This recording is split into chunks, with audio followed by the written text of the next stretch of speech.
జొన్న మొక్కజొన్న కొనుగోళ్లపై తెలంగాణ సర్కార్ కీలక నిర్ణయం తీసుకుంది. రైతుల పంటను రాష్ట్ర ప్రభుత్వమే కొనుగోలు చేయాలని నిర్ణయించింది.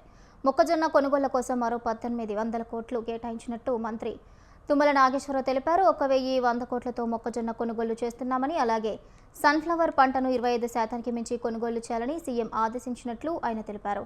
జిల్లాల వారీగా కొనుగోలు చేపట్టాలని సీఎం రేవంత్ రెడ్డి ఆదేశాలు ఇచ్చినట్లుగా పేర్కొన్నారు మంత్రి తుమ్మల.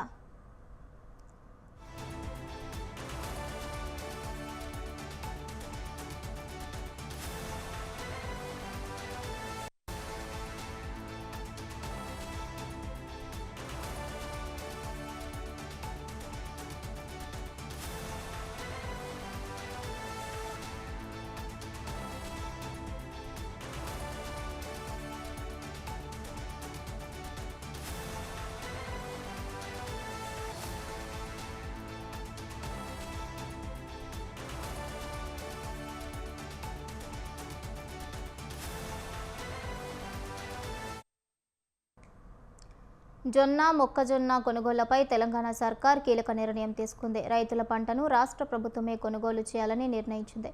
మొక్కజొన్న కొనుగోళ్ల కోసం మరో 1800 కోట్లు కేటాయించినట్లు మంత్రి తుమ్మల నాగేశ్వరరావు తెలిపారు. 1100 కోట్లతో మొక్కజొన్న కొనుగోలు చేస్తున్నామని, అలాగే సన్ఫ్లవర్ పంటను 25% మించి కొనుగోలు చేయాలని సీఎం ఆదేశించినట్లు ఆయన వివరించారు. జిల్లాల వారీగా కొనుగోలు చేపట్టాలని సీఎం రేవంత్ రెడ్డి ఆదేశాలు ఇచ్చినట్లు మంత్రి పేర్కొన్నారు.